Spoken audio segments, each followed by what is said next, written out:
नमस्कार, 20 मिनट 20 खबर में आपका बहुत बहुत स्वागत है। आपके साथ मैं हूं स्वप्निल। अगले 20 मिनट में आप देखेंगे राजस्थान की 20 अहम खबरें। तो चलिए शुरू करते हैं खबरों का सिलसिला। सवाई माधोपुर में अपराधी बेखौफ हो चले हैं, इतने कि अब दिन दहाड़े आपराधिक घटनाओं को अंजाम देने से भी नहीं हिचक रहे। ताजा मामला जिला मुख्यालय का है, जहां बाइक सवार 3 बदमाश पोस्ट ऑफिस के कर्मचारी के साथ मारपीट कर पिस्टल के दम पर 20 लाख रुपए लूट कर फरार हो गए। मिली जानकारी के अनुसार अंबेडकर सर्कल स्थित पोस्ट ऑफिस का कैशियर ब्रज बहादुर शर्मा 20 लाख रुपए लेकर बैंक में जमा कराने जा रहा था।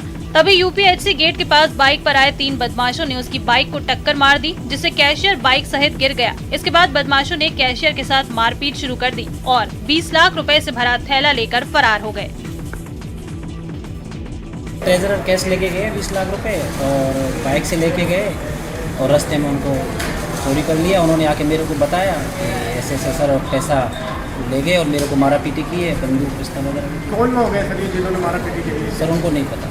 तो पोस्ट ऑफिस में कार्मिक था जो कोई कैश लेके जा रहा था बैंक में जमा कराने के लिए, तो उसको 3 लोग थे जो उन्होंने को मोटरसाइकिल पे थे, तो उसके साथ मारपीट करके उससे कैश छीन लिया है।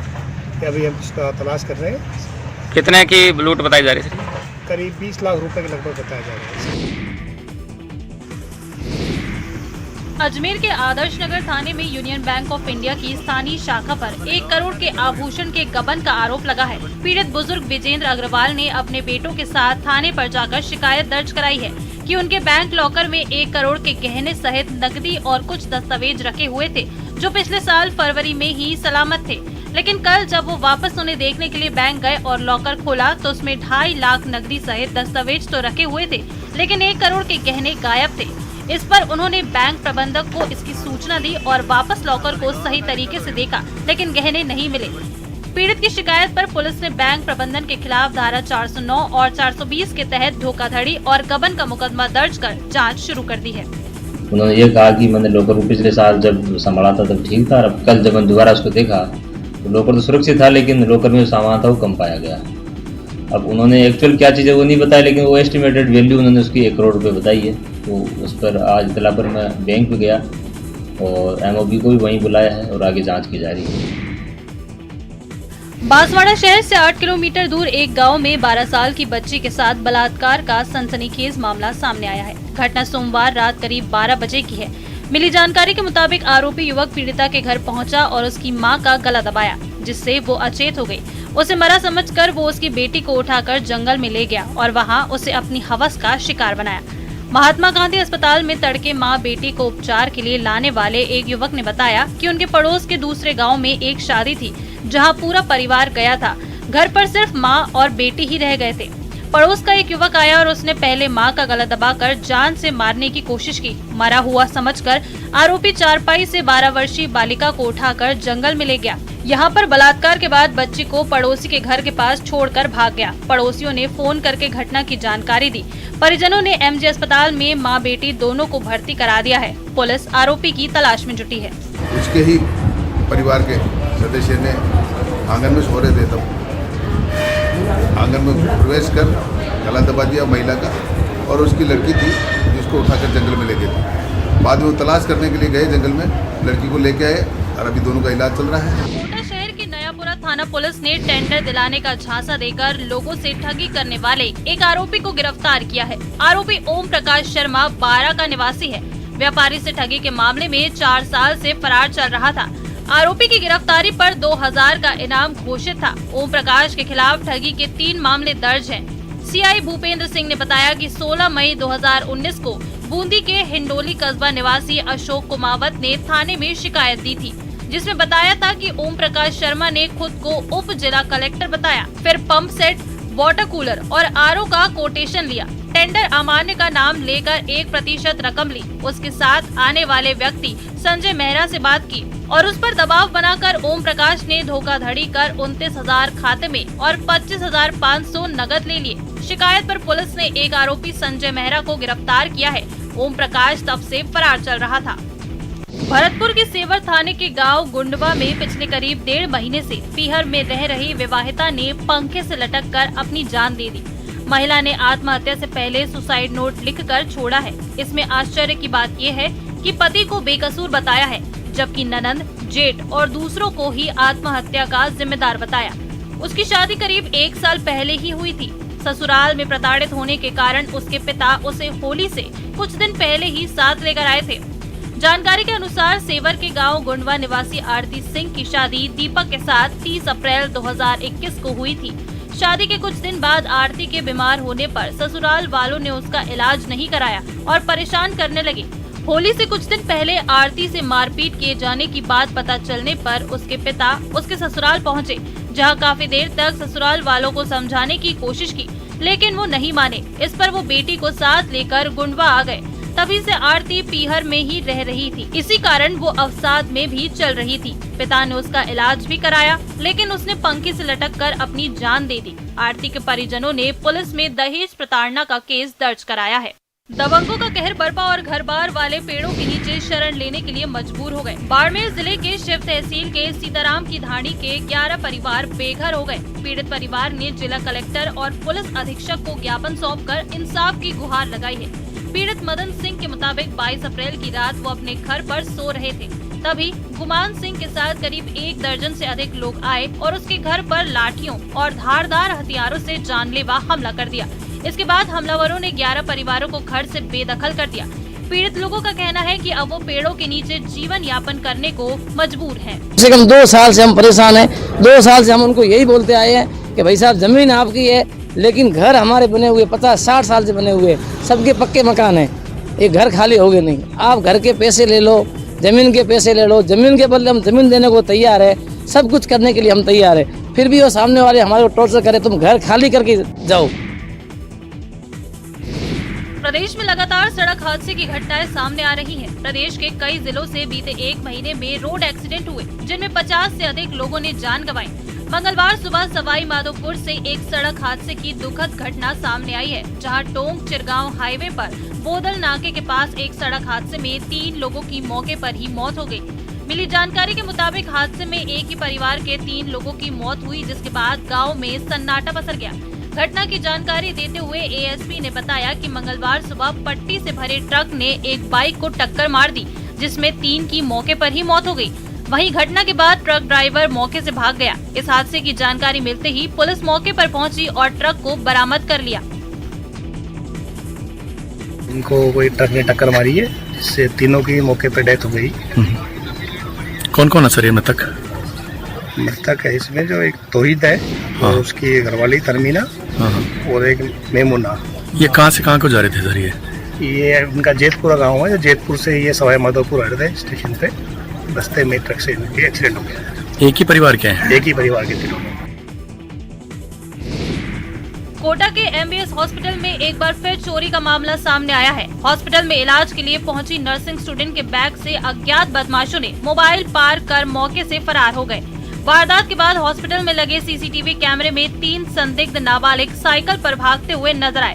पीड़ित स्टूडेंट ने एमबीएस पुलिस चौकी में शिकायत दी है। नर्सिंग कॉलेज की स्टूडेंट अंतिमा मेघवाल ने बताया कि वो इलाज के लिए हॉस्पिटल आई थी। पर्ची काउंटर पर लाइन में लगी हुई थी, तभी 2-3 नाबालिग बच्चों ने धक्का दिया और चिपकने का प्रयास किया। उसने फटकार कर नाबालिगों को दूर किया। उसी समय मौका देखकर उसके बैग से मोबाइल पार कर दिया गया, फिर तेज रफ्तार से साइकिल लेकर फरार हो गए। अंतिमा ने बताया कि अभी कुछ दिन पहले ही उसने नया मोबाइल खरीदा था। हॉस्पिटल में 5 दिन में चोरी की ये दूसरी घटना है। इससे पहले 21 अप्रैल को भी एक होमगार्ड जवान का पर्स पार हुआ था। एमबीएस हॉस्पिटल में चेकअप के लिए आई थी, पर्ची कटाने गई तो वहाँ पर मेरा फ़ोन चोरी हो गया, जो भी मैंने फ़िलहाल कुछ दिनों पहले ही खरीदा था। किसमें रखा था फ़ोन? फ़ोन बैग में रखा हुआ था मेरा, और छोटे बच्चों ने निकाला है। जैसे उन्होंने मोबाइल निकाला आपको मालूम नहीं चला? नहीं, मुझे पता नहीं चला, वो मेरे पास चिपके थे तो मैंने उनको डांट के जरूर भगाया था। दौसा जिले के बांदीकुई में कॉलेज छात्र को बरामद करने गई पुलिस 36 घंटे बाद भी खाली हाथ है, जिससे इलाके के बाशिंदों में पुलिस के खिलाफ खासा आक्रोश है। गौरतलब है कि सोमवार को दिन दहाड़े बदमाश छात्र को अगवा कर ले गए, जिससे कस्बे में हड़कंप मच गया। छात्र अनमोल अरोड़ा कौशल नगर के वार्ड नंबर 25 का निवासी है। उसके साथ ही छात्रों ने पुलिस को बताया कि कार में सवार होकर आए नकाबपोशों ने घर लौटते समय छात्र का अपहरण कर लिया। इसकी सूचना उन्होंने परिजनों और पुलिस को दी, जिस पर पुलिस ने मौके पर पहुंचकर नाकेबंदी करवाई। सीसीटीवी फुटेज खंगालकर आरोपियों की तलाश में जुट गई। पुलिस को उस कार की सीसीटीवी तस्वीरें भी हाथ लगी हैं, जिसमें छात्र अगवा किया गया था, लेकिन अभी तक ना तो पुलिस कार मालिक तक पहुंच पाई है और ना छात्र का पता लगा पाई है। कोटा के न्यू मेडिकल कॉलेज अस्पताल में रात के वक्त 3 घंटे लाइट बंद होने के मामले में बड़ा खुलासा हुआ है। यहाँ नंदू नाम की जिस महिला की मौत हुई है, उसकी बेटी ने अंधेरी रात की स्याह सच्चाई बयां की। जो मेरी मदर को मैं अच्छा लेके गई थी, उसको मैं मरा हुआ लेके आई हूँ सिर्फ मेडिकल की लापरवाही की वजह से। बहुत लापरवाही है, वहाँ पर कोई व्यवस्था नहीं है, कोई जनरेटर की, अगर जनरेटर भी होता तो मेरी माँ नहीं मरती। मृतका की बेटी ने कहा कि 3 घंटे तक अस्पताल प्रबंधन लाइट की व्यवस्था नहीं कर पाया, जिससे उसकी मां की जान चली गई। नंदूबाई रावत भाटा की रहने वाली थी, जिसे सुबह ही मेडिकल कॉलेज अस्पताल में भर्ती कराया गया था। दोपहर में हालत बिगड़ने पर उसे वेंटिलेटर पर शिफ्ट किया गया, लेकिन शाम को 7 बजे अचानक फॉल्ट आने से लाइट चली गई। कुछ देर तो वेंटिलेटर बैटरी बैकअप मिलने से चलता रहा, लेकिन कुछ देर बाद बैटरी ने भी वेंटिलेटर का साथ छोड़ दिया, जिससे नंदूबाई की मौत हो गई। उस डिपार्टमेंट के उधर का सारा सप्लाई चला गया, मतलब उसके बाद में हमने तकरीबन 6 बजे से लेकर रात की 10:30 बजे तक अपने हाथों से ब्लाडर से ऑक्सीजन दे कर पेशेंट को जिवाया। मतलब लास्ट मोमेंट में मतलब 10:30 बजे करीब हमारी माताजी ने प्राण त्याग किया। हक की लड़ाई सड़क पर आई, नतीजा नहीं मिल रहा, लेकिन जीत की जिद बरकरार है, इसलिए प्रदर्शनकारी अपनी मांग से टस से मस नहीं हो रहे। तस्वीरें दौसा की हैं। पिछले 26 दिनों से जयपुर के शहीद स्मारक पर धरना दे रहे कोविड स्वास्थ्य सहायकों का एक दल चिकित्सा मंत्री के गृह जिला दौसा पहुंचा और कलेक्ट्रेट पर प्रदर्शन किया। इस दौरान कोविड स्वास्थ्य सहायकों ने सरकार को चेतावनी दी कि अगर उन्हें फिर से बहाली नहीं किया तो वो बड़ा आंदोलन छेड़ेंगे, जिसकी पूरी जिम्मेदारी राजस्थान सरकार की होगी। कोविड स्वास्थ्य सहायकों की सेवाएं बहाल करने की मांग को लेकर जयपुर में 26 दिनों से धरना प्रदर्शन जारी है और यह धरना प्रदर्शन अब जिलों में पहुंच चुका है। चिकित्सा मंत्री प्रसादी लाल मीणा के गृह जिले में जो सीएचए हैं वो प्रदर्शन कर रहे हैं। उनकी मांग है कि उनको परमानेंट किया जाए, उनका एक्सटेंशन किया जाए, इस तरह का प्रदर्शन किया जा रहा है और इनकी मांग है कि इनको शीघ्र ही जो सेवाएं बहाल की जाए, क्योंकि 31 मार्च को इनकी सेवाएं खत्म कर दी थी। हमारे साथ कुछ सीएचए हैं, हम इनसे बात करते हैं। किस मांग को लेकर आप बैठे हुए हो, क्या मांग आपकी? हमारी मांग यही है कि जो सरकार ने हमको 31 तारीख को हटाया था, हमको वापस सेवा में लिया जाए और 2022 संविदा कैडर उसमें शामिल किया जाए। बस हमारी 2 ही मांगे हैं। आसमान से आग बरस रही है, इसलिए सड़कों पर सन्नाटा पसरा है। 2 दिनों तक बूंदाबांदी से श्रीगंगानगर को तेज गर्मी से थोड़ी राहत मिली थी, लेकिन अब ये राहत खत्म होती हुई दिखाई दे रही है और सूर्यदेव एक बार फिर आग उगलने लगे हैं। मौसम विभाग ने श्रीगंगानगर जिले में हीट वेव चलने का येलो अलर्ट जारी किया था, जिसका प्रभाव भी देखा गया। दोपहर के समय सड़कों पर लोगों की आवाजाही काफी कम रही। लोग तेज धूप से बचने के लिए घरों में ही दुबके रहे। हाल ही में मरुधरा के सरहदी जिले श्री गंगानगर सहित प्रदेश भर में पश्चिमी विक्षोभ की सक्रियता से बादलवाही और कहीं कहीं बारिश और बूंदाबांदी होने से जो राहत मिली थी, वो राहत अब समाप्त होती हुई दिखाई दे रही है, क्योंकि मरुधरा के सरहदी जिले श्री गंगानगर में अब गर्मी के तेवर तीखे होने लगे हैं। हालांकि मौसम विभाग के चेतावनी के अनुसार और जिला प्रशासन ने लोगों से अपील की है कि यथासंभव घर से बाहर ना निकलें और प्रयास करेगी जब तक बहुत ज़्यादा जरूरी नहीं हो अब तक घर से बाहर ना निकलें। अलवर शहर के वार्ड नंबर 25 में पानी की किल्लत से परेशान होकर पार्षद लोचन यादव पानी की टंकी पर चढ़ गए और नीचे वार्ड के लोग खड़े हो गए। वार्ड पार्षद लोचन यादव के साथ कॉलोनी की महिलाएं भी टंकी पर चढ़ गईं। सूचना के बाद कोतवाली थाना पुलिस मौके पर पहुंची और पार्षद से वार्ता की तो पार्षद ने जलदाय विभाग के अधिकारियों को मौके पर बुलाने की मांग कर डाली। इस समय पूरे वार्ड में पानी नहीं है, दोनों बोरिंग है, दोनों बोरिंग फेल पड़ी, ठीक नहीं हो रही है, पानी चढ़ता नहीं है, कई एरिया में चढ़ता ही नहीं है पानी। स्थानीय लोगों का कहना है कि वार्ड में पिछले 1 महीने से पानी की किल्लत है। 2 बोरवेल हैं, लेकिन दोनों खराब हैं। स्थानीय लोगों के मुताबिक ठेकेदार की मनमर्जी चलती है, जिसके कारण बार बार खराब मोटर डालता है। कलेक्टर तक शिकायत करने के बावजूद समाधान नहीं किया गया तो टंकी पर चढ़ना मजबूरी बन गई। ज्यादा पावर की लगनी चाहिए। पानी दोनों बोरिंग में नई बोरिंग हुई है, ठेकेदार की लापरवाही है, स्टाफ की लापरवाही है। अभी तक कोई अधिकारी आया कोई अधिकारी नहीं है, कोई सुनवाई नहीं हो रही है। मौके पर पहुंचे वार्ड के कुछ लोगों ने दोनों बोरवेल में नई मोटर डालने की मांग की ताकि पानी की पूर्ति हो सके और पानी के लिए उन्हें परेशान न होना पड़े। भरतपुर जिले के बयाना कस्बे में ट्रैफिक सिस्टम बदहाल है।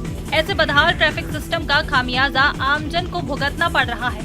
कस्बे में ट्रैफिक जाम की समस्या बढ़ती जा रही है। कस्बे से होकर गुजर रहे भरतपुर हिंडौन स्टेट हाईवे पर जहांगीर गेट से लेकर कचहरी रोड होते हुए अम्बा सिनेमा तक दिन भर जाम के हालात बने रहते हैं। इसके चलते वाहन चालकों के साथ साथ राहगीरों को बेहद मुश्किलों का सामना करना पड़ता है।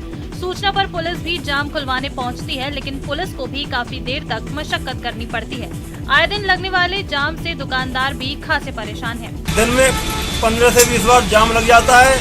इससे मरीज समय पर अस्पताल नहीं पहुंच पाते हैं एवं परीक्षार्थी सेंटर पर नहीं पहुंच पा रहे हैं और आम आदमियों के लिए असुविधा का सामना करना पड़ रहा है। जानकर बेतरतीब पार्किंग, अतिक्रमण और पुलिस के जब्ती वाहनों को जाम का सबब बताते हैं। कस्बे में वाहन चालक पार्किंग के नियम फॉलो नहीं करते। इसके अलावा दुकानदारों ने भी अपनी दुकानों के आगे सामान रखकर अतिक्रमण किया है।